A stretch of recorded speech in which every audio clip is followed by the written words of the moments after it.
Hey you guys, so today I want to do a video reacting to the Candace Owens versus 20 feminist videos because I did promise on Substack I will be doing some reaction videos, and so today this is going to be a reaction video. It's not going to be like, hardcore politics of me going off about Israel and Jews and things like that I can't speak 100% on YouTube without getting demonetized, which at this point I don't even care. You guys support me on here and I'm excited. Even though it seems like there's not a lot of people on here, there are. And I appreciate you guys for watching. I see the analytics. But let's get started watching this clusterfuck of feminists coming after Candace because, they all want their 15 minutes of fame. Their 15 minutes of fame. So let's get started. Women, they don't want to stay at home when you pull them. They just want flexible working hours and flexible working conditions like you have. And I think we should all advocate for that. It's not one or the other. But when you sit here and you go, you'll be more fulfilled doing this, then spend all your time doing that. We would love for you to leave the public eye and go focus on what makes you fulfilled. Okay. Oh.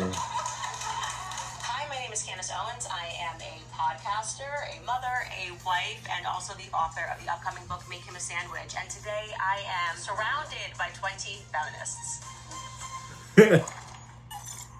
First of all, can I just say, imagine being in a room with people that hate you. I would thrive, to be honest. If they were to invite me to these type of things, I wouldn't even need to do any research. I can just do it with common sense only, and I will destroy all of these people.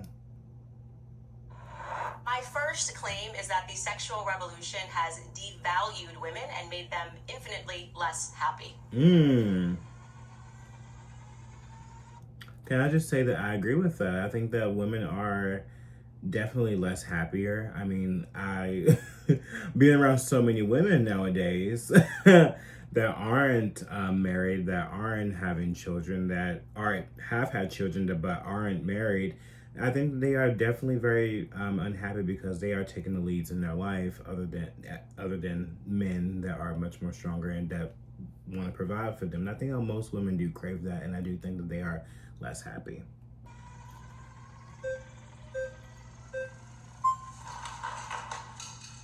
Hello. Hi, I'm Samaya. Samaya, nice to meet you. I'm Candace. Nice to meet you too. So my question for you is, statistics show that 60% of women who are murdered by their intimate partners, murdered by someone that they are in close relations with. Okay. That's according to the UN from 2023. Yeah. So how is it that, women are so valued, quote, unquote, in the home, and yet that's the place where they're at the most danger? Even I can question this because you picked terrible partners. It's simply that easy. You pick horrible partners that don't value you, who don't want to pursue anything with you, to build a life or to actually be married with you and have children. You pick deadbeat, disgusting, low of the lowest men out there, and without taking a break and actually trying to go out there and find a valuable man. You don't see the red flags. You go after the red flags. That's truly what it is. Okay, so I'm not sure what that has to do with the sexual revolution. Right, the sexual revolution. The first claim. The sexual revolution gave... I'm happy to answer it. I'm just saying that, if you broaden that statistic, you are more likely in general just to be murdered by somebody you know. So, of course... But men are much less likely to be murdered by, their That's not partners. true. Yes, it is. Yeah, I'm sure, because men are less likely to be murdered by women. Full stop. Exactly. So that statistic makes sense to me.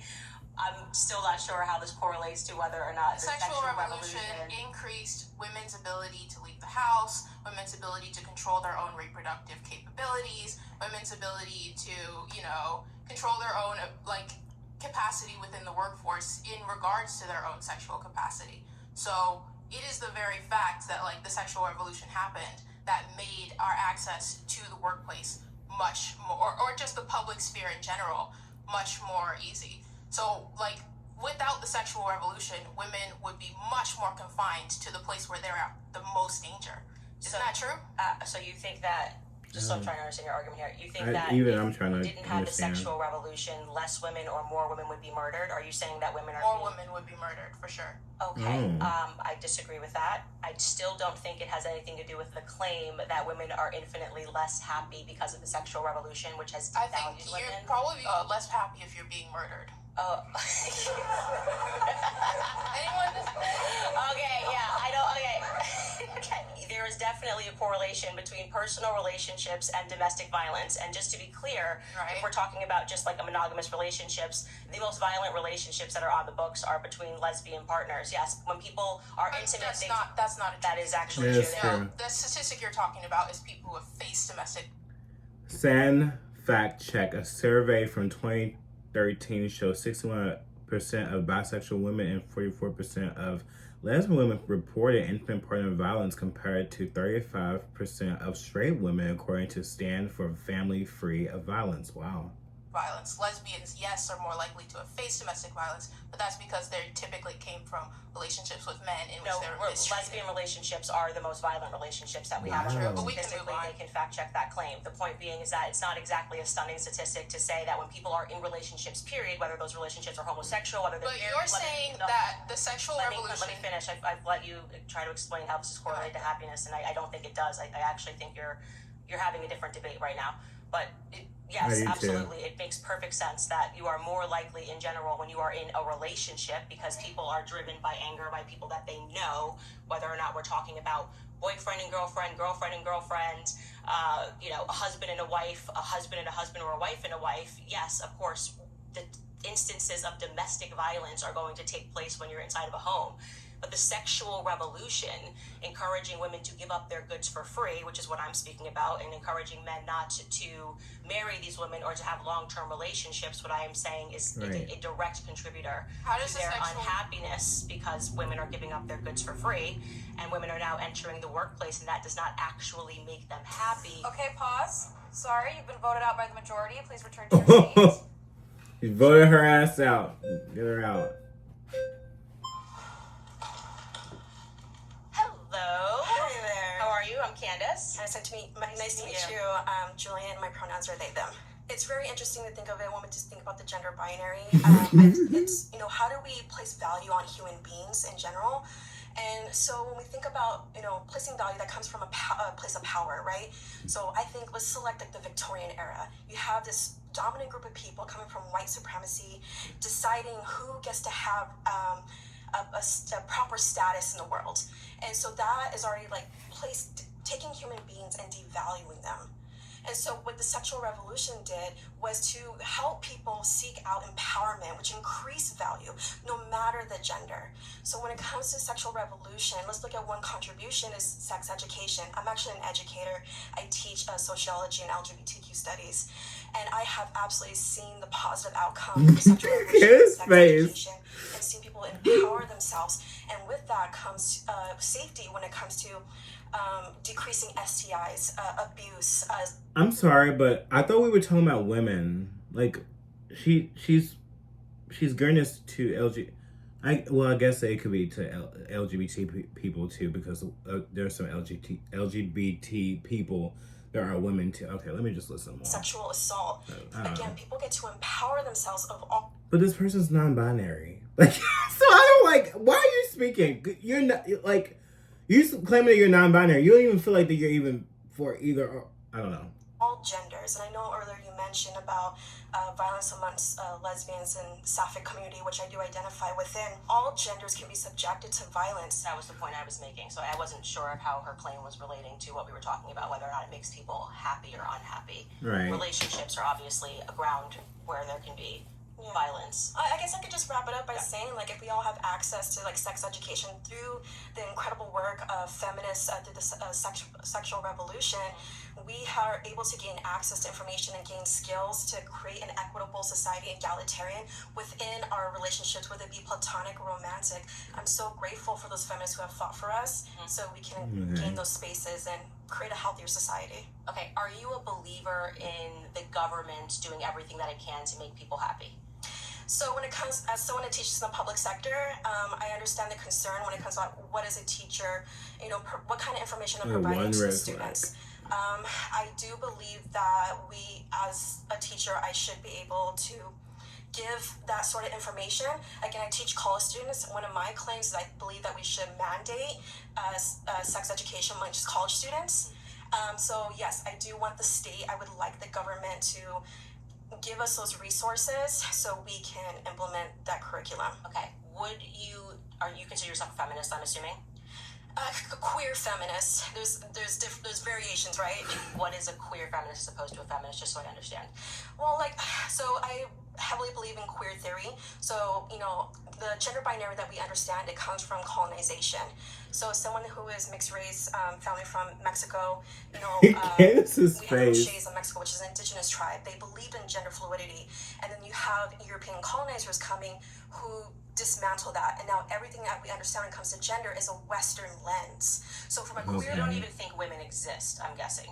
I think everyone should be empowered to figure out their identity and explore the language that best describes themselves. So See, that's what I'm saying. Like, you can't talk to someone about the devaluing of women when they don't even believe that a woman is a woman, or they don't even believe a man's a man. Like, I want to talk to a woman about this, about how what's the topic about again? The sexual revolution has devalued women. Like, I want to talk about that with a woman, someone that believes in women, that actually believes that they are a woman, because you just don't make sense. You're talking about, when you talk about queer people, you're talking about men and women. And you're talking about both sexes. We're talking about women only, okay? Like, fuck. Freedom. America, right? America, freedom. And I want to believe in that when it comes to identity. Everyone should have the freedom to decide how they want to identify, as long as they're not... We don't care about But that. that's where we get into the debate, what is harm? So just, again, to be clear, to go back to this claim, we are debating female happiness. Exactly. You are saying you do not identify as a female. I identify with all gender expressions, so from masculinity to femininity. So I'm just saying, are you just saying that as a part of queer theory, you're debating whether or not women are happier after the sexual revolution? I'm just trying to understand, because it seems like you're debating queer theory as opposed to female. I believe all genders benefit from the sexual revolution. You've been voted out by the majority. Please return to your seat. Oh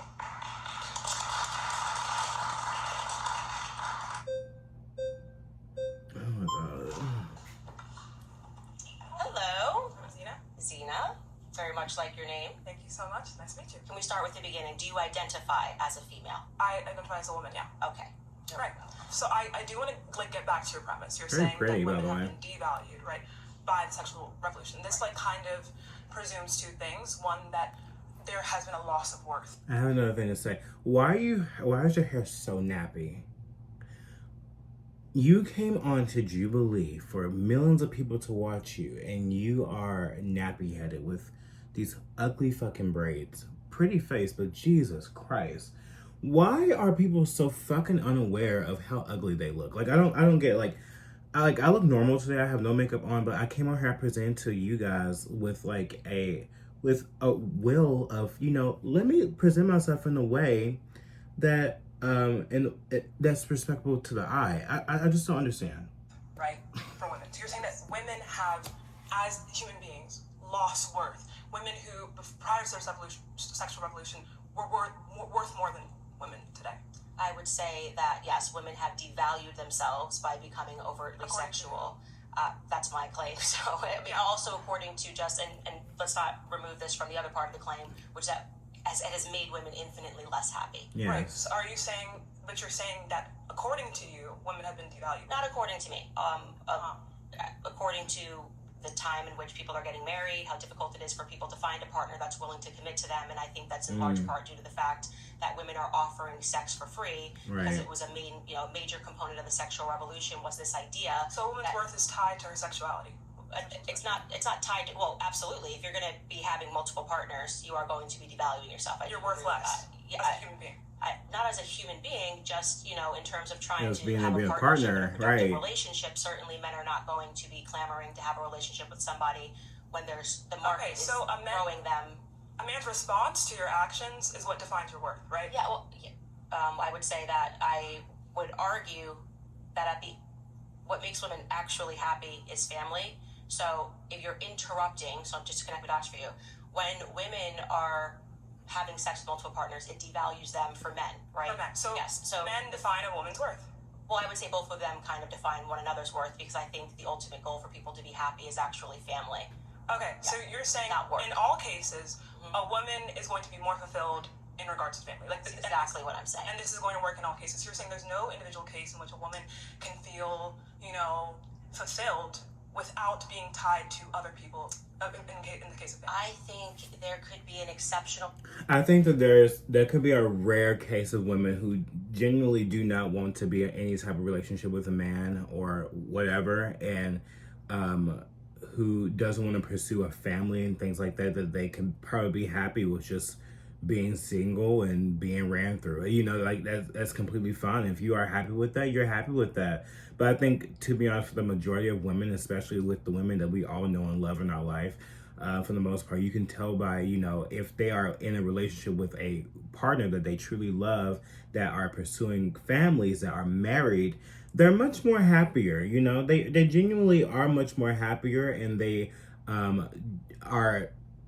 they're content with their lives, that they do have a provider in their home, or they help each other out to build a great life, with their children and of such things. And when you look at the women that are single, that don't have anyone, that are lonely, and isn't pursuing a life of surrounded by family, which I think women are created to have families. That's the purpose of a woman, is to have children and to find a partner and to have a big family. Like I truly do think that, like, if it wasn't, women wouldn't be pregnant. They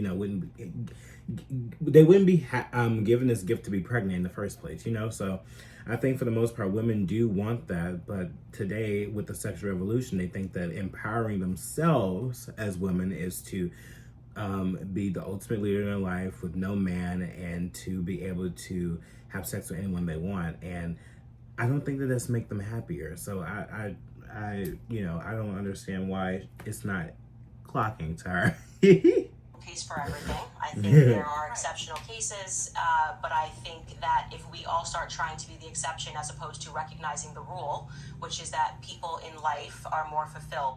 Sand fact check. There's conflicting research on this topic. Pew Research found that a higher percentage of adults want a career or close friends to be fulfilled compared to kids or marriage, while the Institute of Family Studies found married men and women are happier than their unmarried counterparts, largely because they have a support system. When they achieve a family unit and when they have children, women in particular, especially aspiring to children, then you are going to end up with a bunch of people who are unhappy because your job cannot replace the feeling of having a family. So what you're saying is we need to look at every individual case and see what is going to fulfill you, or what is going to, I guess, essentially predict your happiness more. Because if we look at, for example, the Nordic countries, right? These are countries, when I'm talking about like Sweden, Denmark, right? These countries tend to be, like, I think in the past 14 years, they've been ranked as the highest in happiness and marital satisfaction from women, right? And we see that they also have been the most open in regards to, like, sexual norms. Sand fact check. It is true that Finland, Denmark, Iceland, Sweden, Norway consistently rank highest in the World Happiness Report. In fact, in 2025, they were 1 through 4 and 7. And sexual roles, right? So, and we also see that there's less rates of, like, STDs reported. We see more, and that's also due to comprehensive. Nordic countries do have low rates of STD, including HIV, according to a study in the National Liberty of Medicine.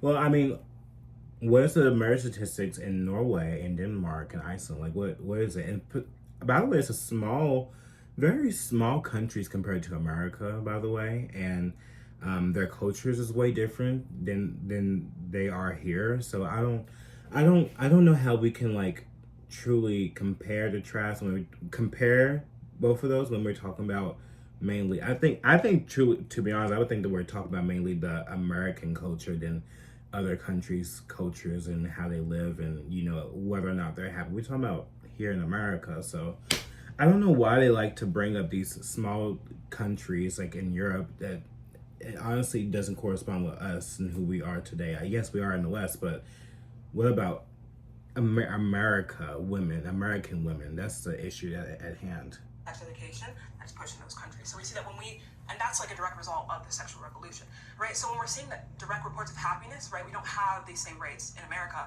In these countries that are more sexually open, why would we see like those rates in those type of countries. So I think you might be referring to Are they sexually this sort open? of mass-produced study that was a part of like a behavioral science study, which said that women were the happiest women in the world were women that were actually unmarried and had careers. No, okay, well there was reported happiness. Okay, sure. I'm talking about the same thing. It was reported happiness, but it could be a different. There's tons of studies. The point being is that in 2023 there was this massive scandal where they recognized that a lot of these studies that were being produced, behavioral science, was proven to be a complete fraud, and they were unable to reproduce these studies. And they also found that the data had been faked. The data that we can look at that I think shows, and you can let me know if you agree with this.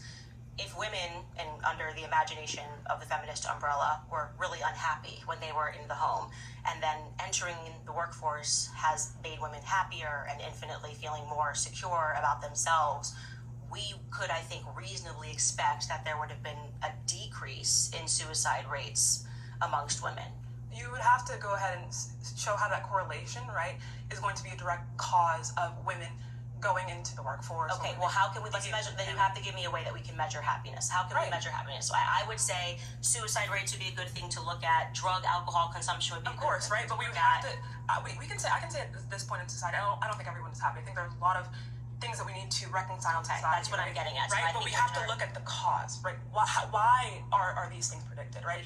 And for example, if we talk about men, there are a lot of things we can look at, right, that tend to predetermine suicide, right? But we can't say, oh, these two things are happening at the same time. This caused this other thing. Yes, that's right. But I do think that we can objectively say that women who are committing suicide rates more than they were in the 1950s, like it has actually increased marginally. Sure. That's not a sign that us entering the workforce suddenly made us How all is very it happy. a cause of the workforce? We're also binge drinking at a higher rate. How's this We're cause taking of opioids at a higher rate. How is this a cause of entering? Because I think women are being put on a pathway aspirationally. But you're gonna have to. You're saying you think this, right? But where's the cause? Like you're not substantiating the claim. You're saying this is what I think. I'm seeing two. Okay, pause. You've been voted out by the majority. Please return to your seat. Thank you so much. Great job. Great job.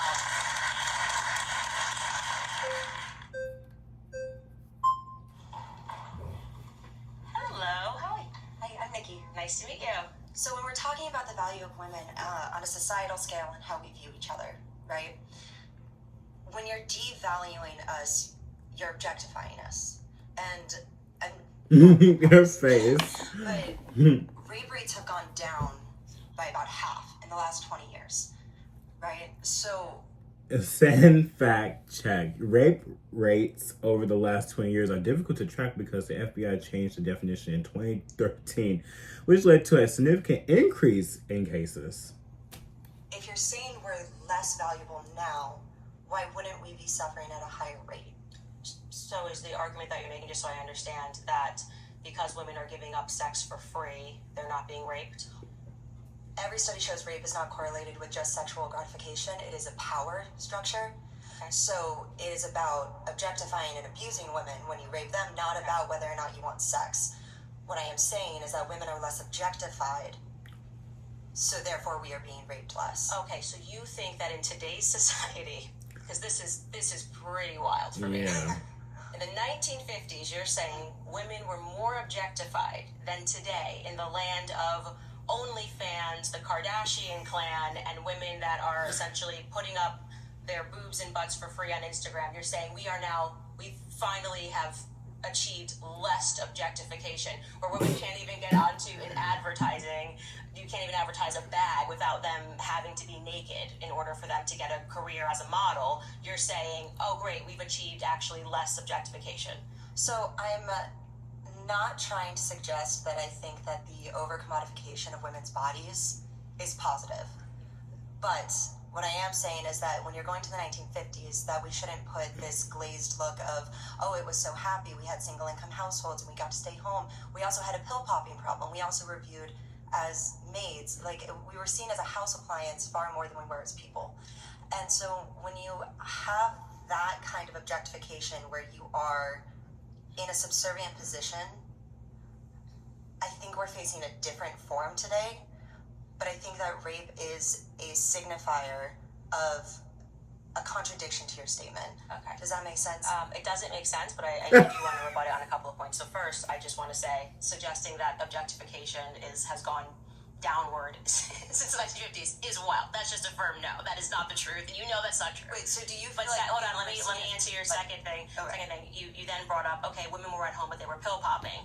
Well, you then have to acknowledge we're actually popping more pills now, right? So we have actually increased our amount of pill popping. Women are having overdoses on opioids, and on top of that, since I think 1999, by rate, we are increasing our opioid use compared to men. That's so true. women are not popping pills less because we're going into the workforce. That's actually there's a not fact true at all right either. here.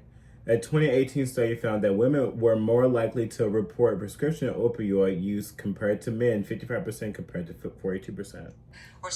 Anyone with a thinking brain can know that women, anyone with a thinking brain can know that women are like, especially with how they are made, like to be very emotional, and you know they take everything very personal to heart. That you know they're gonna find something to heal the pain. So everyone knows, especially today with the sexual revolution and trying to be like having all this pressure on women, they're gonna have to deal with it in some type of way, which is probably either drinking or popping pills, you know. And I think that it has increased so drastically over the years. So I don't understand like where this girl's coming from, honestly. Which is why I was trying to get her to say, we need to look at actually give me any reasonable metric of how we can define happiness. Because it's hard, right? Are you happy, yes or no? Sure, but wait, hold on. We're actually avoiding what my original point was about rape being the signifier. Okay, pause. You've been voted out by the majority. Please return to your seat. Thank you. Nice to meet you.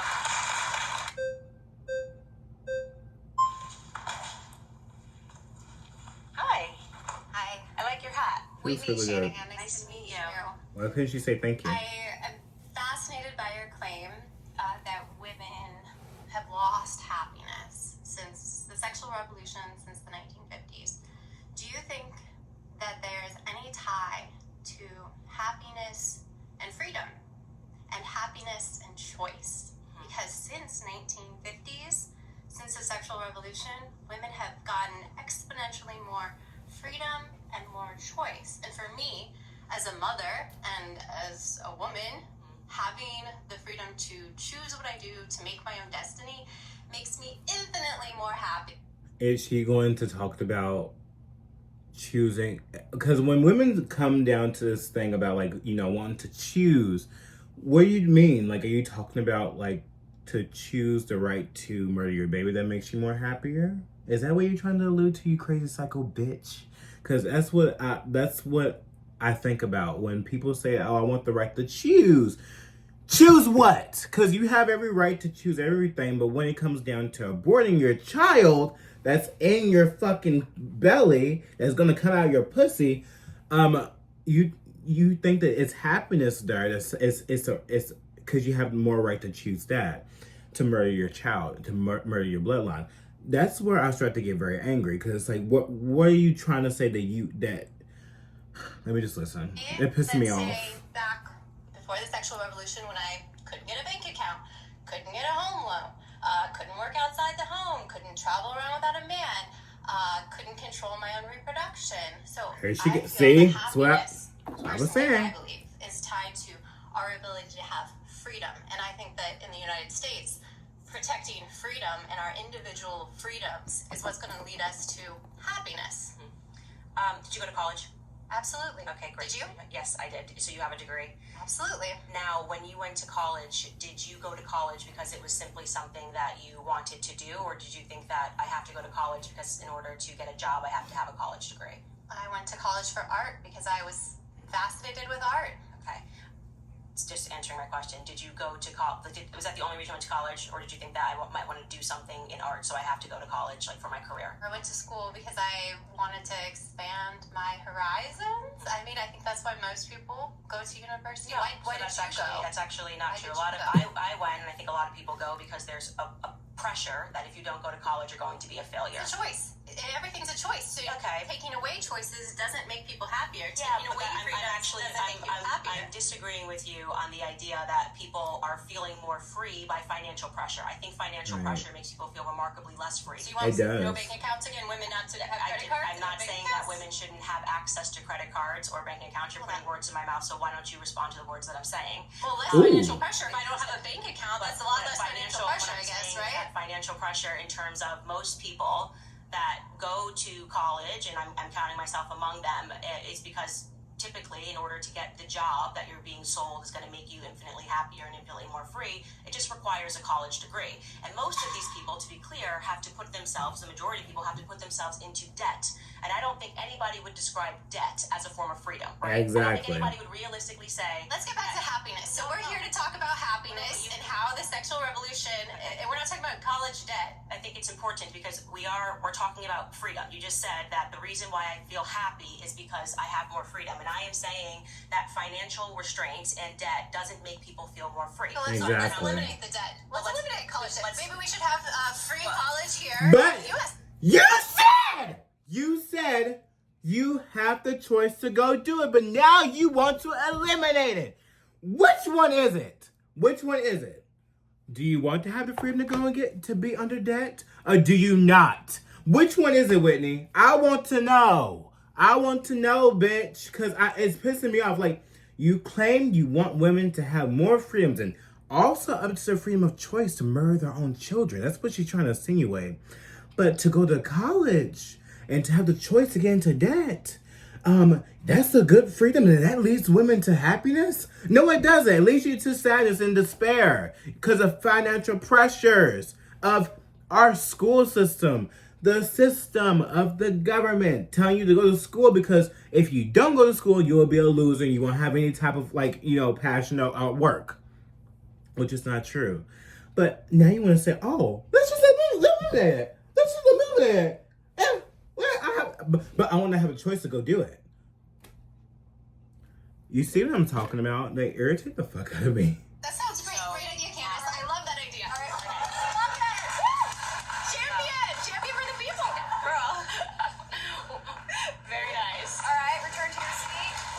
Surrounded is now a podcast, available wherever you listen. Search Surrounded, plug it. no career will give women as much joy and fulfillment as raising children. Oh. No career will give women as much joy and fulfillment as raising children. Now, okay, so here's my thing. I do think there are so many women out here that would love to have children and that would love to create a family for sure. But I don't think that for the majority of, for a lot of women right now, especially with how everything is going, like with the economy and things of that sort. I don't know if it would be as fulfilling because they don't. But see, that's the thing. When it comes down to it, most of the time when women say that they won't have fulfillment and joy with raising children and things like that, it's because they are already single and they didn't pick the right partner. So I do think that there is. I think that if you do find the right partner, that you will be fulfilled and you will you will have happiness and joy by raising your children. But I think if you're a single female who didn't pick the right partner, who is unmarried and are single with raising your child, I don't think it will grant you fulfillment. That's why I think family is important. See, I the conservative perspective is actually the right way to go because you will have it will be a two-way dynamic, to help and support each other as a unit. And I think that is much more fulfilling and joyous for raising a child, especially for a woman. So, they won't get it, but I get it 100%.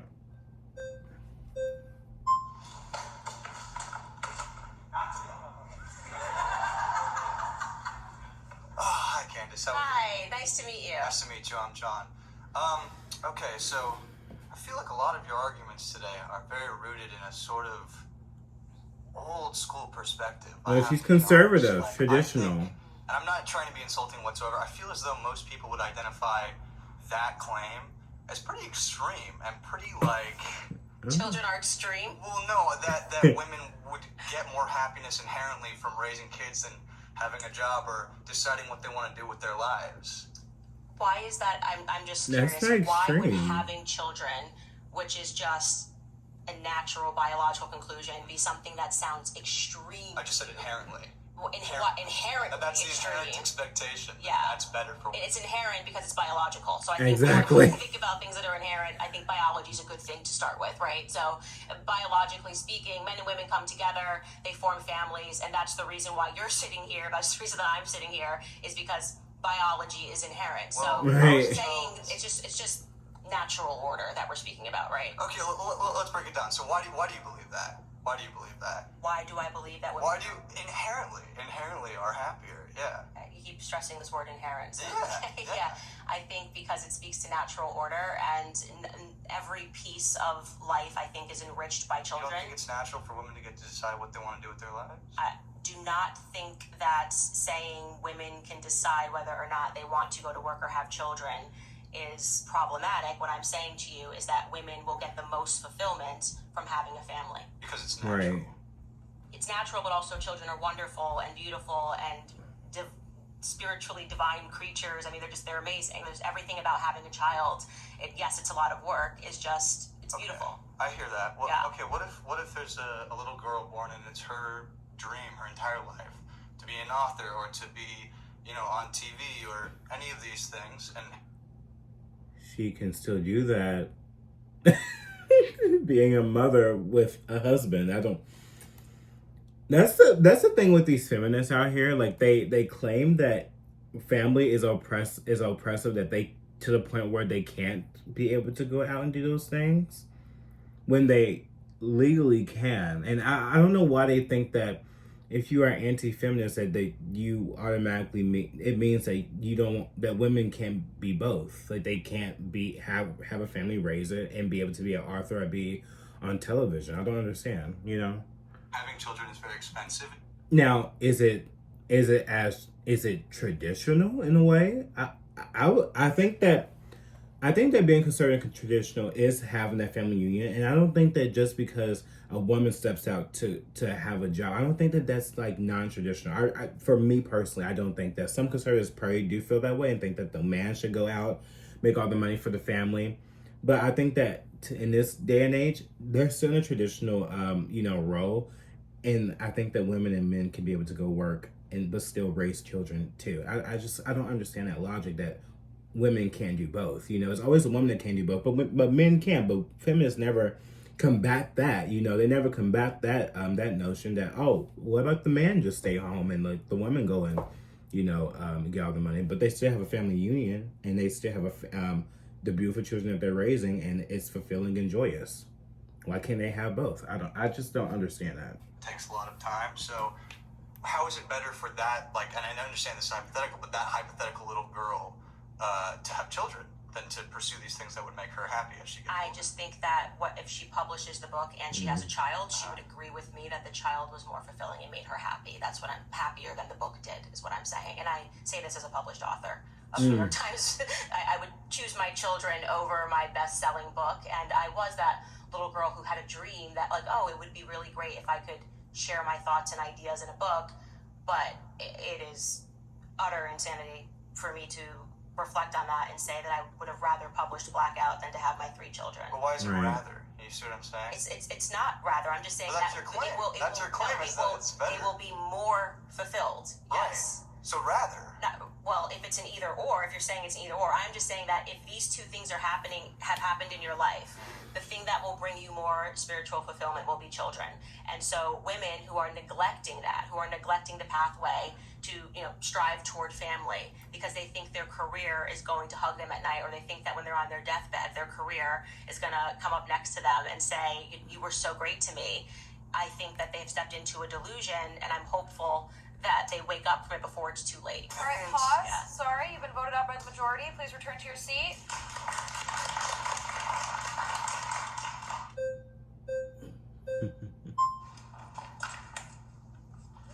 Hi. Nice to meet you. Okay, so currently, women make up about 47% of the workforce. If this were the case and that women were just inherently unhappy or unfulfilled working and would just prefer to be at home, why don't they?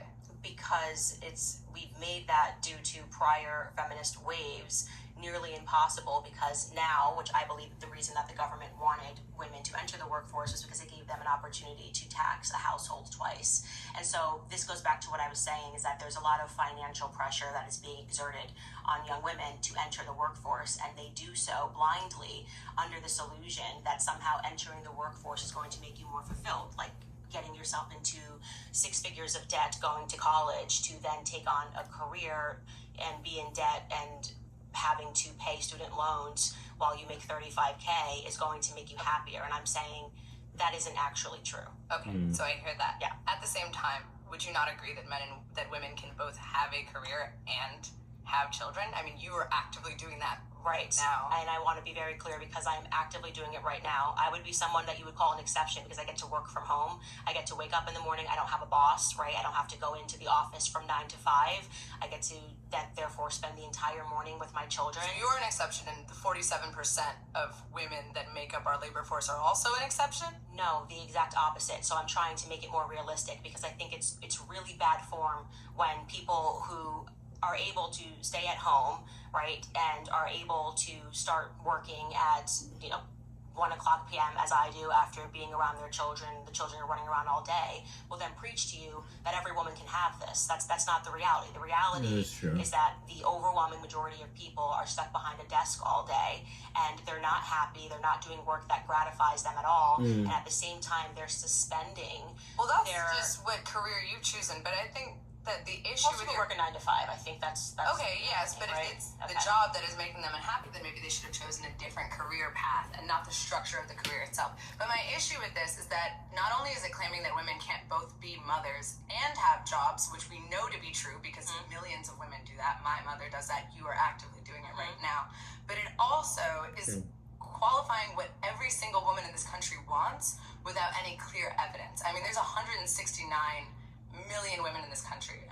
How can you say that you know exactly what every woman secretly wants? Are you asking? That wasn't my claim, that I secretly know what every single woman wants. I'm saying that if you measure up at the end of your life, what brought you more fulfillment, your career or children, raising children in your family, we will discover that, and there actually have been studies, people that have gone to people on their deathbeds, and the number one regret that people have was that they gave. Ooh, sad fact check. According to the top 5 regrets of the dying by Bronnie Ware, too much work is the number 2 regret behind not living a life true to yourself. Wow. Too much to their careers. And this includes men, by the way. Oh, yeah, that's true. I mean, of course, human relation is I going don't to like be to cut her off. money or profit. So then but at the same time, what is that even? With my argument. I get You're agreeing with my argument. Yes, humans prefer humans over a job, but that's not just singular to women. That's everyone. And my question is, what does that even have to, what is the goal of that? Should every woman quit working and just have a child? Well, I'm just trying to warn you that if you decide to suspend. I think the goal is that women should they shouldn't quit their jobs. I don't believe that no one should quit their jobs, obviously. Everyone has to work and provide for themselves. But until they get into a marriage, I think women should actually focus on their marriage, loving their husband, being there for their husband, allowing the man to provide for them. If he says that, they have a conversation together and she wants to be a stay-at-home mom, then do it if that makes her much more happy. But if she wants to step out, still raise children, but also step out and be an author or whatever have you, and as well as he go out and they have a schedule together that they can find where they can find time for their children and family, and they both work, then so be it, But I think that, like they say, humans rather have a human. I think that's why men and women, they would want a human. They would want to find someone to love and essentially make a family. I'm talking only to straight people, period. Because I think that gays would like to do that too, but I think that they are not. We're talking about traditionalism, I don't believe gays are traditional, but I think that some can move in that way to be traditional, to find a partner. But when it comes to family, that's really hard because they have to adopt, they have to do all that kind of stuff, and that it's a lot of gaps in order to do that. And some of us, we just don't want to do that. So I'm not even talking about gays, but for women specifically, I think that is the goal, to focus on life, focus on finding a man, being married. And if she feels more fulfilled to be in to raise her children or to, you know, do both, she can, you know. I don't understand that. I mean, Candace is doing that too, so yeah. That pursuit of family, because you think that you have to first climb the ladder. A lot of women make that mistake and they don't end up finding a partner. But that's their right. It's free will. You definitely have a right to make a mistake. You don't get to say what people should and shouldn't do. I don't think my claim is this is what people should or should not do. I'm just simply stating that my claim is that you will be more fulfilled if you focus on trying to decide what other people are fulfilled. She's not. I'm making my claim here that women are infinitely more fulfilled in the household and raising children than they are taking that 9-to-5 job. But you have no evidence of that. In fact, you are evidence against your own claim. I'm not evidence against my own claim. You are. I'm saying you're at work right now. I've literally said, I am telling you, women cannot have it all. That is an illusion, and that is an illusion that is stressing women out. And I think it is the reason why so many women are turning to popping pills. Why there's been such a significant, more than 1,000% increase. But men can have it all. Men can be fathers and have a job, but women can't do that. I don't think you can have it all. It sounds like you're devaluing women. I think that women can do everything that a man can do, and men have done this historically throughout time and memoriam. I think women is our debate topic today. So women exist in a society with men. We are comparing. Women are trying to be both women and men, and that is why women are unhappy today. Is because actually, what's quite ironic about the feminist movement is that women are just trying to be people. I think women have been taught that being a woman is not enough, and that you have to also aspire to be a man, and that's the irony. It's like a psychological conditioning. What feminists went out and did and said is that in order for women to have value, women need to be like men. And I'm saying that actually women and men are biologically different. There are differences in our behavior, there are differences in our desires, and I think evidence of the feminist movement, by the way, shows us that, because even when women enter into the college education space, the pathways of career that we choose are different from men because we're biologically different, right? So let's say that this is true, that women truly are more fulfilled at home. Now, the average cost of raising a child a year is around $21,000 or more. So my issue is, are you saying that women should just suddenly stop working and now the onus is entirely on men? Like, the society that you're pitching is not sustainable. If it's not sustainable, then how was it so sustainable back then, though? I mean, of course, I think that everything has changed so drastically, but back then it was stable. Like, the men was able to go out and, you know, have a career and provide for the family as well, and the woman could stay home and raise the children. You know, like, I don't understand how that's sustainable. Especially, I think that even to this day, the reason why men were always like the guaranteed providers because they pick careers, which Candace is talking about how women nowadays pick careers that are basically not making that much money as much as the men do, and they can provide for themselves and for a family too, with being in construction or being a lawyer or being whatever. Whatever that garners in a lot of that garners in a lot of money that men do in different types of careers that women don't do, you know? So, I don't know. I kind of wishy-washy on that one when it comes to this girl. And I think it was sustained economically. But it's not right now. Pause. Naima, you've been voted out by the majority. Please return to your seat.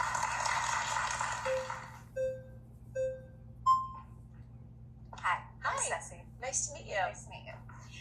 So your claims that women will be happier at home. I think you're conflating, though, happiness with importance. Because I get what you're saying, where a woman can write a book and have kids, but the kids are always going to make her happier. But I think it just means that kids are always going to be more important, not necessarily make you happier. But also, piggybacking on Naima, we don't live in an economy where people typically can have a one-income household. Right. Whether it be the mom or dad that stays home. And so I think, and you keep bringing up the 1950s, which this was right before the fact. I just don't know if that's the period of time that you want to go back to. No, I'm just going back to the first wave of feminism. But you want to undo progress that's been done. So I'm curious as to what decade you'd be comfortable living in, especially as a Black woman. Okay, so we're gonna park aside the race politics. So I want to focus on. Okay, then as a woman, what period of time do you want to go back to? Just as a woman, I think that it was probably a better environment for women when we understood that raising our children was fulfilling. But some women still do understand that. Right. And a lot of women still understand. And I'm here advocating for you Okay. to be able to live the life that you want, and for other women to be able to live the lives they want. Do you have children? No. Okay. You have a career, I presume? Yeah. Okay. What do you work in? What field do you work in? I do hair. Okay. Wonderful. So I have both children and a career, as somebody pointed out. And so the fact that I'm saying that you will be infinitely more fulfilled at the end of the day by raising your children than you will be if you come home and you say, wow, I really crushed it dyeing somebody's hair today. What is it exactly that makes you angry about hearing that? Like, that's what I'm actually trying. Nothing makes I'm me trying to angry. get. I'm trying to get to the. I'm trying to get to the implicit revolution. That's the thing, is that no one when is someone angry. mentions children. No, see, no one's angry when you mention children. I get angry, I guess, when you mention that someone should have children, or you're trying to impose a lifestyle onto people that you want to live, which I think is kind of funny, because as someone who's anti-feminism, you practice it more than most women do. I mean, every time you get on your podcast, every time you collect a check, you're practicing feminism. Okay, that's what you think. No, that's what it is. Actually, because without feminism, yeah. you wouldn't be able to exist. Yeah, people keep saying. I hate when people say that. But it's just the it truth. just shows that you haven't done the research to even understand where the Or you don't know history. which was discovered. That's what I'm saying about you, because it means that you don't understand that a bunch of government officials in the CIA funded the feminist movement. So for all of your hatred for the I'm so patriarchy confused. and So my question is it bad that they funded it, or bad that it just happened? Men wanted women to go into the workforce. The government, which had a lot of men, it was being. Are you talking about because World War II occurred and we had to go to factories, and then when we left the factories, they forced us back into the homes? Can they allow her speak? So let me tell you what I'm saying, and then you can respond to it. Go for it. Gloria Steinem was considered to be a feminist icon, right? Because she led these protests. She also had a bunch of music festivals. She got students involved. It is just a fact that Gloria Steinem was funded by the CIA, okay? The CIA, being the male-dominated CIA of the 50s and the 60s, funded those movements. So what do you think was the explicit aim? Do you think it was because the government really wanted you to be more free, that they wanted to encourage women to enter Well, I have the to be honest with workforce? you, I couldn't speak on behalf of the government. Okay. You know what I mean, and what their intention Well, I think it's important was because you with just said that I don't know history, and I think it's pretty important if you're going to sit across from me and say I don't know history, that you learn a piece of history and then question as You keep bringing up men, and I think it's funny because we should talk about men more. Like you brought up suicide, they're 4 times more likely to kill themselves. which is why And while women, we're twice as more often on antidepressants, but that's because we go out and do what we need to do to keep coping. we're not happy. And we need to focus on men Yeah. and the patriarchy, because it's actually oppressed them just as much as women now emotionally, right? Because when we're kids, our parents teach us how to cross the street. Look both ways so you can get the other side unharmed. When a boy comes across a feeling, and I'm using men and boys here because they're the ones suffering, women are too, but emotionally, when they come across a feeling they haven't felt before, we have to teach them how to get to the other side and cope with it. Otherwise, they stay where they are. That anger and resentment builds. That's the feeling they become most comfortable with. That's the feeling they go to first in most situations. So we need to stop telling our boys that they don't cry, because they do. They just do it alone, and then they become even more alone. Hers was just whatever. It was so stupid. Alright, Jasmine. nice to meet you. I hate the way her name is. You say that women are more fulfilled at home with kids than going out into the workforce or getting educated, but that just really doesn't bear out when you look at the stats, when you look at how working mothers are way less likely to be in poverty. Maternal education is the #1 predictor of childhood outcomes, better scores, getting higher incomes in the future, fewer behavioral problems, better mental health. So it's weird to me and college educated women are least likely to get divorced, and they're the only women, the top 10% of women are the only women whose marriage rates are going up. So they're getting married, they're staying married, and their kids are doing better. When you look at stay-at-home mothers, you see that they're more likely to report being depressed, they're more likely to report having anxiety and anger and all these types of things. So how can you say that? It seems like a woman, if you want to get married and have kids, you should go to college and have a career. So it sounds to me like we are looking at totally different statistics, because everything that you said, I've actually read the exact opposite. I'm glad we're on a fact check show with you. Right, exactly. Oh, it's so exciting. That's going to be amazing. Okay, because I know, like I said, I think what we're talking about is that there was this widespread report on female happiness, and I know that it was formally debunked, and it was That's not what I'm talking about. Pew Research, Right. University of California. In fact, working mothers today spend more time with their children than women did in the 1960s that were at home. Okay, well, women that are at home are obviously spending more time with their children than the people who are at work. And their children are not faring off any better, and they're faring off worse. How are you measuring their children faring off worse? How likely they are to higher incomes. better scores, fewer health problems, fewer behavioral issues, and better mental. So the just to get back to the claim that I'm making here is that it is obvious that women who have children are going to be more fulfilled. How is right? that obvious? Because you said so? No, it's not obvious because I said so. It's because when you look at all the statistics in terms of women who are choosing not to have families, they are, as the person who just sat here before you mentioned, they are suffering from more depression. They're suffering from more anxiety. And that's not true. Okay, it is true. It is actually true that women who are choosing their career. Fact check, bitch! She's so happy to be on a fact check fucking show. Sand fact check. Recent data on this topic is scarce, but CDC data shows that from 2015-2018, women were twice as likely to take antidepressants than men, and antidepressant use was among those with college degrees. Overstarting families are finding themselves leaning more onto medicines like Xanax, anxiety-inducing medicines, and depression because they suspended that time frame where women really should be looking to find a partner and start a family because they were instead pursuing their careers. Why are they better off? It has been because they're happier. It's totally a dishonest narrative that men and women want the same things out of life. We don't. We absolutely do not want the same things out of life. In fact, we don't even measure success the same. Men and women don't even measure success the same. So, but tell me how the women who are working and getting educated, why are they faring off better in all of these? I am telling you that I do not believe they are faring off better in all of these measures. Because of what? I am telling you that we are looking at totally opposite statistics.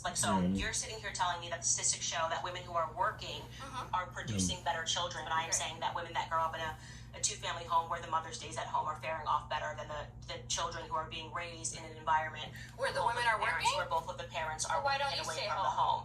I do get to work from home. No, but it's true. You talk about all the nannies you hire, and it's so hard to find a good nanny. I talked about all of the nannies I hired. You have. I spoke about how difficult it was to find a babysitter who knew how to cook a meal, and that's because you don't need a babysitter. You can retire right now. You have to let people respond to you when they're speaking. You don't want to. Respond to you when you don't want to. You want to be working, which is great. You're telling me what I want now and then accusing me of telling you. Wait, you don't want to work? Can you just let me finish? Because you've said so many words that what you're trying to do here, like your argument style, is I'm going to say so much and not let her get a word in and then walk away and feel like I've won.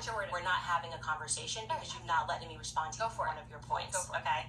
What I am saying to you, first to answer what you just said, which was a lie, what I spoke to you about on the weekends is that it's been increasingly difficult to find a 25-year-old who even knows how to make boxed macaroni and cheese, right? And that's crazy. That is in large part due to feminism. Women don't even focus. Like there's this idea that women shouldn't be cooking. Like there's something fundamentally wrong with women even learning how to cook. Are you spending as much time with your children as you possibly can? Because that's the way to get the most fulfillment. No, and that's what I'm trying to say. I am speaking to you as stop. Okay, could you please let somebody get in? I did. Edgewise. Do not. You actually have not let anybody finish. Like I said, it's no one benefits when you're just speaking over me and not allowing me to respond. All you're proving is that you have an attitude and you believe in feminism, but you're not. See, that's what I'm saying. You just have an attitude, and it's not. It's performative. I'm actually my point. I will be quiet if you address my point. Does anybody actually feel here that I am being allowed to address any of her points when she just keeps running over me?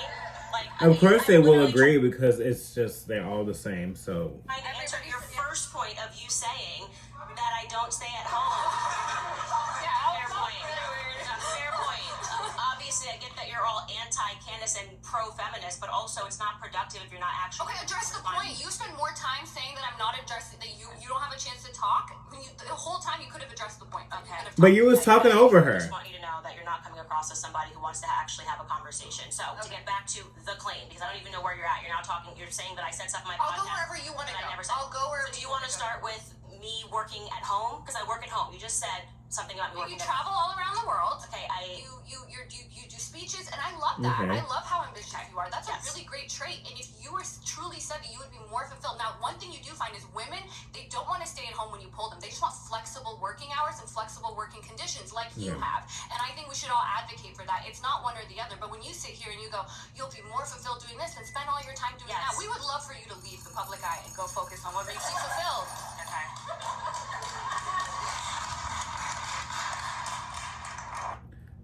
She really wanted her 15 minutes of fame, bitch. Like, But in some instances, I understand where she's coming from. Where I mean, Candace is an exception, and they don't like the fact that she is they don't like the fact that she is anti-feminist, but yet she is also reaping the benefits of feminism in some type of way. But I don't think so, in my opinion, because she's happier not because she has her career, it's because she has her family. Like, I recently watched the what was it, the Nick Fuentes interview, and like at the very end she was like, okay, like this is done, I have to like tend to my baby. Like she was literally about to like tend to her baby right after the interview, like that.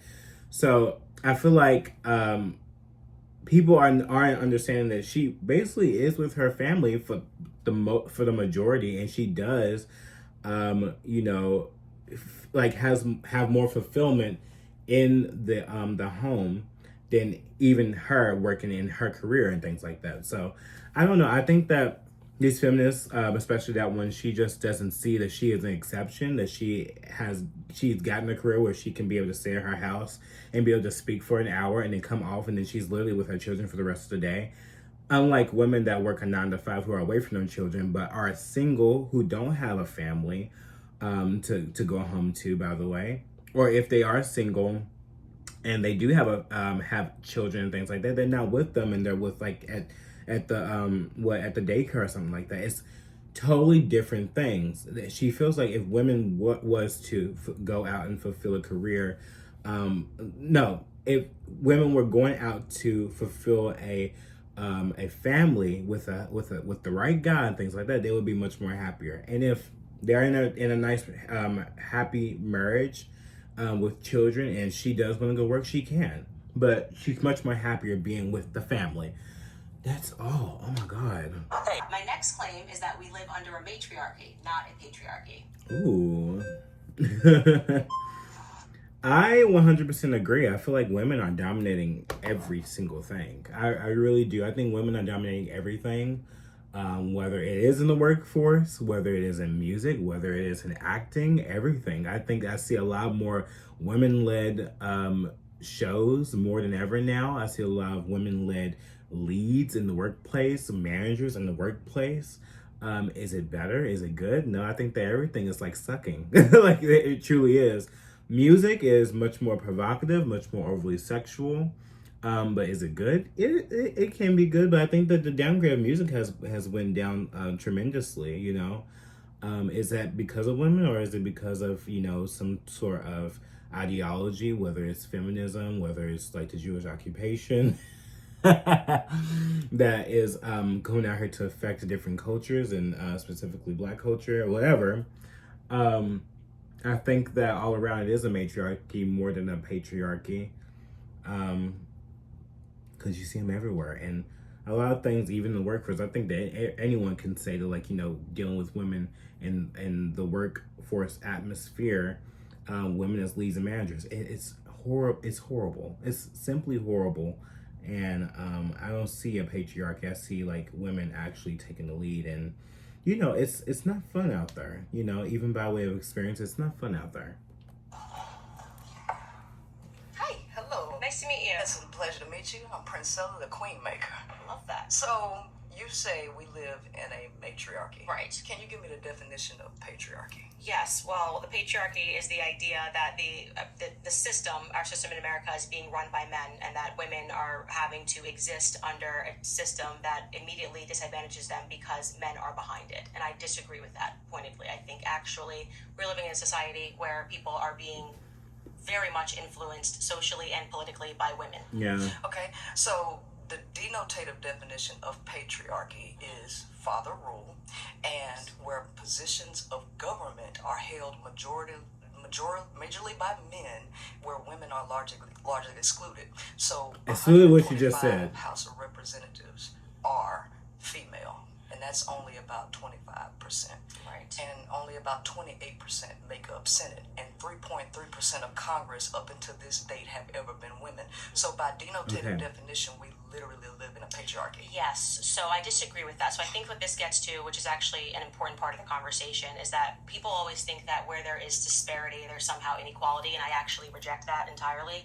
I think it's just a difference in what we're interested in. I think we're biologically wired, we're interested in different careers, and just because if we looked in the fashion industry and said, oh, well, it's being dominated by women, it wouldn't mean that, okay, well, that means that the fashion industry is a matriarchy and men have no sense. It just means have no ability to communicate how they feel in the fashion industry. I literally think that those numbers show that we're just biologically different. So I actually think politically, women have shown that they have a lot more power than men have. And I'm talking about just in terms of political movements. The most recent I can think of is the Me Too movement, right? Right. If a bunch of women get together and complain about a man and refer to the patriarchy and scream, generally speaking, let me know if you agree, the media will celebrate that. If a bunch of men got together and were shrieking and speaking about women, generally speaking, the media would call them all white supremacists and say that we had a misogyny problem and that things were really wrong in society. Women are allowed to be more vocal in general about problems than men are. Well, let me speak to that. When we're talking about government and media, these are two different things. So, under the denotative definition of a patriarchy, by the percentages that are occupied in the government, which is majority male, defines us as a patriarchy. Now, when it comes to for capitalism, for marketing purposes and control, for capital and revenue, that is a totally different conversation. But who's making the laws? I don't think that women are the ones voting to have their reproductive rights taken away, where you have rape, incest, and all of these things excluded to force women to be able to have. I don't think women in government would largely vote against their own interests because it's majority male patriarchy. Okay, I think I love that point. Are women allowed to vote? Of course they are. Who's voting that patriarchy and then out of curiosity? No, I totally agree. And you want to know why? Because there are so many women who think like you. You submit to the idea of men ruling everything. And your ideology is spread across a lot of women who also falsely believe to vote against their own interests just to complain about it in the end. So their interest, to vote against your own interest, is to be pro-aborting your children. That is the main catalyst of the patriarchy and women subjecting to the patriarchy because they don't want to support murdering their offspring. I love her ideas. I love her ideas. They're really good. You know, earlier you said that, women would be much more happier working at home, but don't you agree that it's human nature to want things that you don't have? So during the 1950s, which is something that you constantly bring up, it wasn't until 1994 that it was legally illegal to beat your wife. And so what we're dealing with is people wanting something, and then when they get it, they're not happy with it, and then they have to revoke that idea for something else. And so what you're saying is that women vote for these things because they have the same mentality as you. Okay, so you're acknowledging that women have the freedom to vote. Yes. And you're saying that women are still existing mentally, even with the freedom to vote. Correct. They are voting men in because we are still victims of... No, I don't believe in victimhood. I believe in lack of education and lack of knowledge, because one of the things that you also say... Do you think that it could just be that more men are running for positions of office? No, That's true. Remember, it's true. true. The average reading comprehension of people in the United States is 6th grade. So we're not dealing with educated people. Lack of education is the cause for what we see in the world. And if we educate the women better, because a nation can rise no higher than its woman, and if she reading and comprehending at a 6th grade level and popping out a lot of kids, because the brokest people in the world pop out the most kids. So if we have those people voting, of course they're going to vote against their interests because they're voting for some utopian society that will never exist. Okay, so that's why you think Kamala lost. This ain't even about Kamala. Well, you're talking about women. No, but we had an opportunity. Yeah, go ahead. We had a male running and we had a female running, and we actually showed that Trump increased the amount of women who voted for him, right? So I'm asking you, do you believe that the reason that happened was because women became less educated during that time? They've always been less educated. Did you know that UNESCO says that that 2/3 of the 7.7 million illiterate adults is women? Illiterate, and we have 6th grade educated people voting, and guess who? Guess the dominant population is white women. And so guess what? Oh, now you have so now she's calling all white women dumb because they don't want to vote for abortion. to add a race element. I love her which you logic. already know exists, because we as black folks, we ain't the dominant people voting people in. Okay, so now when we have to go into white supremacy and feminism, now you have to look at the mind of the people who actually have economic success and what they're voting for, because classism actually matters as well. So I'm sorry, but a lot of people vote based on their feelings and not based on policy. Pause, guys. Yes. Sorry, you've been voted out by the majority. Please return to your seats. Thank you for the respectful conversation. That hat is standing tall on that bitch's head, bitch. Like, that hat is standing tall, honey. Jesus, I don't know how much hair that was underneath that fucking hat. Damn it, man. Hi. Oh, it's a man. Nice to meet you. I'm doing well. So I view this argument as a matter of fact, right? This is a descriptive claim about the culture, reality we live in, and patriarchy being a system in which men hold the predominance of power in both political, economic, and social methods of organization. So S&P 500 companies, 90% of CEOs are men. Board members, 70% of CEOs are men. 70% of congressional members are men. Now, you may provide some sort of naturalistic argument to why that is, but what you're essentially arguing then is that there's a natural patriarchy, which I think feminists would all disagree with. And we think that there's a clear social pressure as to why this is, and part of. Then why aren't the women just going out there and, like, why, if the majority of women want to turn over the patriarchy, why wouldn't they just go out there and be like the women that are so empowered, instead of going to fashion school, to art school? Why wouldn't they just go and be a politician and see what happens, like, if people will vote for them? Because it's up for the people, actually, you know?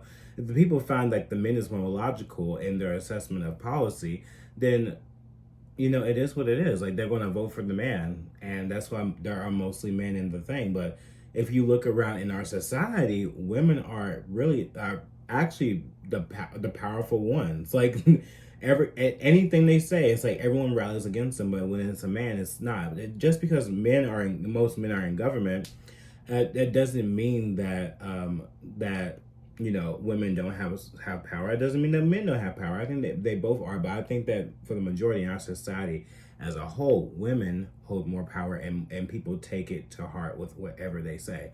So I just don't. I understand what they're trying to say, but at the same breath, it's like, no, women. We do live in a matriarchy. The evidence for that is, since feminism's arise within our public culture, we've now seen an explosion of women entering these fields, but we have a long way to go. But fundamentally, the claim regarding patriarchy or matriarchy, we are so much closer to where we were just a few decades ago, or couple generations ago, where women couldn't hold a credit card, than a system where men can't hold a credit card. We're still much closer to that form of society. Why would you say that we're closer to that? What do you mean by that? Did you just qualify that? Because in terms of economic power, so for example, household wealth, women own 55 cents to every dollar a man owns. Who controls household spending, though? You talk about how the money's made in America. How is it being spent? So it's primarily spent by women, as you've noted, but then the money where the profit's being generated, it's being generated by men. Would you rather be the people that are spending and deciding on what the money's being Women are responsible for 70 to 80% purchasing decisions, according to Capital One Shopping. spent on, or would you rather be the person that's just working and to earn that? Well, CEOs and board members aren't working; they own the shares, and they're making the profit. Well, when you own it, profit is making. You would much in a capitalist system, by definition, you would much rather be making the profit than spending. I would much rather be spending your money than having to work for your money. Just so we are totally clear here, I would much rather spend your money than have to go out and earn your money. Well, you're talking about wage laborers in terms of working, but in terms of I'm talking about spending power, right? Yeah.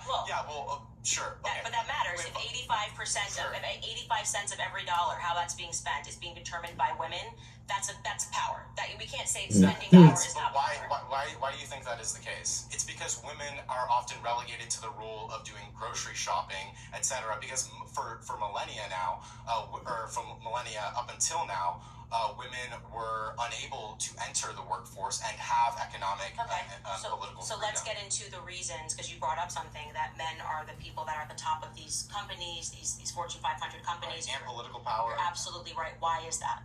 It's primarily because the women haven't broken the ceiling quite yet in terms of meeting men in terms of parity with these sorts of power. But what we've seen with the explosion of feminism is that women have actually begun to enter these companies, have risen into both political and economic positions of power. But that continues to grow year by year, which shows that these social pressures are actually breaking apart as soon as feminism comes into play. So what I would say is what that shows you is that women and men have different interests. And right. I think this gets into what I was saying, that just because you see a disparity does not mean that it's not just a disparity in what our interests are. That's what's being represented. Right. I don't know why there has been this idea that women should want to aspire to work 80 hours a week in order to be on par with men. Do you think that interests are innate, or do you think that the social interests are innate? So why is it then that, for example, in the 1980s, only a quarter of college graduates were women, where now majority of college graduates are women? That shows that because of the way that social pressures have actually changed, women's interests are actually now changing too. A majority, I think, or at least half of law school graduates are now women. It used to be the case, for example, a few hundred years ago, that a lot of primary philosophers like Immanuel Kant, Hegel, didn't even believe women could be reasonable. Now here you are today doing a debate with me where we're using logic and reason to get to these quotes, and nobody here would dismiss the claim that you can't be rational or logical or be, for example, I wish you would let her talk. Because you're a woman. Right. So I totally agree with you that women, but I think they have actually entered into the workforce. I mean, entered into college under this external pressure of feeling that if you don't go to college, you're going to be a failure. Right. And the pressures are a part of the way interests work. Yes, but we're disagreeing on where the pressure is coming from. Like, I think that now the pressure is that if a woman doesn't enter the force, there's no longer this idea that, okay, we're going to come together as a family, whereas there was this reality that there was this understanding that you would have a partner. People were getting married when they were 18, 19 years old. Right. Our grandparents, now it's because of feminism, and I'm saying this is the downside of feminism. Women no longer have that sense. They think that if they have to be pressured to go take out a loan to go to college, and then you have the pressure to get... Well, they have the same pressures as men because women no longer rely on men for an income. Pause. You've been voted out by the majority. Please. Did like our conversation. Yeah. I have to come back to you. Yeah, I enjoyed that. All right, I think I'm done for the day, you guys. I think that was a great... I liked him. Like, I think that he was really coming in and giving a really great perspective on things. And, like, he wasn't so overly emotional. I think it's because he's a guy, to be honest. Like, I think every other person that came on there were all women, and they're coming with, like, an emotional, sword to, like, really stab her in the neck with. But for the majority, I liked it. I think it was great. I think that a lot of the claims that Candace made was, justified. And, we live in a very free society, a lot of these things that maybe I may not agree with, like when it comes to the feminist movement, women are allowed to do whatever they want, and Candace is just giving claims of what women could be doing and that they could be more happier, but people are going to do whatever they want. If you want to go out there and bust it wide open for a man, and you think that he's in love with you, but he's like a deadbeat, he's like a gangster, he's nothing that a real man should be, and he's left you with a baby, and he doesn't want nothing to do with you, you go do that, but I do think that most women, if they're smart, they should go out, pursue love, and within love, and find a partner that would actually, I don't like saying the word partner, spouse, that will actually love them for who they are, and they come to an agreement on how they want to live a life, to build on that life, whether that's having children or, also going out there to find a career or whatever like that in the union, in a family union. I think that women can be able to do that as well, you know? And I strongly agree with Candace. I really do agree with Candace. Now, some aspects of the women that's in there, like, I do think I agree with them too. With, like, you know, Candace, she is an exception. She is out there, you know, basically reaping the benefits of feminism as well. Of being, you know, even though she's a stay-at-home mom, she does have a really big career, you know, and it racks in millions, which compared to the average woman, it's not. But I also agree that with Candace, like, if women were to, like, actually, without her being the exception, if women were to pursue, you know, family instead of just a career, and then later on down the line they're washed up, they put so much time in their career, and, like, you know, they're basically being stepped over, and no one's really looking at them because maybe their age or whatever have you. Instead of going after their career, they should have been going after their family, and then after pursuing family with the husband, things like that, if they want to step out, go, you know, work on their career, they can. Or if they want to do both, they can, you know. But I think that at the end of the day, women will be much more fulfilled when it's with, you know, having children. That's it. But yeah, hopefully you guys like this. Let me know in the comments if you do. This was a very long video, and it was really fun to watch that. I'm gonna watch the rest, but I wanted to come over here and show you, like, a little of my perspective on some of this, and hopefully it all makes sense and you liked it. All right, love you guys. Bye.